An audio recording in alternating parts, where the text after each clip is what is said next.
നമസ്കാരം, എല്ലാവർക്കും പ്രവാസി മലയാളിയിലേക്ക് സ്വാഗതം. ദുബായ് നഗരത്തെ ഞെട്ടിച്ച പറക്കും മനുഷ്യൻ. എല്ലാവരും നോക്കി നിൽക്കെ 15 മീറ്റർ ഉയരത്തിൽ പറന്നുപൊങ്ങി. RTA സംഘടിപ്പിക്കുന്ന സ്വയം നിയന്ത്രിത വാഹനങ്ങളുടെ സമ്മേളനത്തിൽ പങ്കെടുക്കാൻ ദുബായിലെത്തിയ ഇംഗ്ലണ്ടിൽ നിന്നുള്ള സാം റോജറാണ് ഈ പറക്കും മനുഷ്യൻ. RTA അധികൃതരും നിരവധി ആളുകളും നോക്കി നിൽക്കെയാണ് ഇദ്ദേഹം തന്റെ പ്രകടനങ്ങൾ പുറത്തെടുത്തത്. വേൾഡ് ട്രേഡ് സെന്ററിലെ സബീൽ ഹാളിൽ പാർക്കിംഗ് മേഖലയിൽ 2 തവണയാണ് പരീക്ഷണ പറക്കൽ ഇദ്ദേഹം നടത്തിയത്. സ്വയം പറക്കാൻ ഗവേഷണം നടത്തുന്ന ഗ്രാവിറ്റി ഇൻഡസ്ട്രീസ് എന്ന സ്ഥാപനത്തിലെ പരീക്ഷണ പറക്കൽ പൈലറ്റും ഡിസൈനറും ഒക്കെയാണ് ഇദ്ദേഹം. സമ്മേളനം നടക്കുന്ന ദുബായ് വേൾഡ് ട്രേഡ് സെന്ററിന്റെ പാർക്കിംഗ് ലോട്ടിൽ RTA ചെയർമാൻ മതാർ അൽ തായറും സാം റോജറിന്റെ ഈ പ്രകടനത്തിന് സാക്ഷ്യം വഹിച്ചു. വെറും പറക്കൽ മാത്രമല്ല സാമിന്റെ വിനോദം.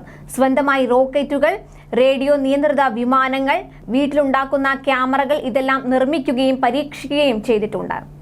പറക്കാൻ ഉപയോഗിക്കുന്ന ഗ്രാവിറ്റി ജെറ്റ് സ്യൂട്ടും സാം സ്വയം രൂപകൽപ്പന ചെയ്തതാണ്. 3D പ്രിന്റിംഗ് സാങ്കേതിക വിദ്യ ഉപയോഗിച്ച് നിർമ്മിച്ച ലോകത്തിലെ ഏറ്റവും വേഗതയേറിയ ജെറ്റ് പാക്കാണിത്. 6000 അടി ഉയരത്തിൽ വരെ ജെറ്റ് സ്യൂട്ടിൽ പറക്കാനാകും. RTA സംഘടിപ്പിക്കുന്ന സമ്മേളനത്തിലെത്തിയവരെയും രംഗം മൊബൈലിൽ പകർത്താൻ കാത്തുനിന്നവരെയും ആവേശത്തിലാഴ്ത്തിയാണ് സാം റോജർ പലതവണ ദുബായ് വേൾഡ് ട്രേഡ് സെന്റർ പരിസരത്ത് പറന്നു പൊങ്ങിയത്. ഭാവിയിലെ യാത്രാ സൗകര്യങ്ങളെക്കുറിച്ച് നിരന്തരം ഗവേഷണം നടത്തുന്ന ദുബായ് റോഡ് ട്രാൻസ്പോർട്ട് അതോറിറ്റി അധികൃതരുമായി അദ്ദേഹം കൂടിക്കാഴ്ച നടത്തുകയും ചെയ്തു. പിന്നിൽ തൂക്കിയിട്ട ജെറ്റ് സ്യൂട്ടുമായി നമ്മൾ ഓരോരുത്തരും ഇങ്ങനെ പറന്നു നടക്കുന്ന കാലം അത്ര വിദൂരമല്ലെന്നാണ് സാം റോജർ എന്ന ഈ പറക്കും മനുഷ്യൻ നൽകുന്ന പാഠം. അതേസമയം 2026 ദുബായിൽ പറക്കും ടാക്സികൾ സജീവമാകും. ഇതോടെ പറക്കും ടാക്സികൾ സമ്പൂർണ്ണ പ്രവർത്തനക്ഷമമാകുന്ന ലോകത്തിലെ തന്നെ ആദ്യ നഗരമായി ദുബായ് മാറും. ലണ്ടൻ ആസ്ഥാനമായുള്ള എയർ ടാക്സി നിർമ്മാണ കമ്പനി ഉടമകളാണ് ഇക്കാര്യം വ്യക്തമാക്കിയത്.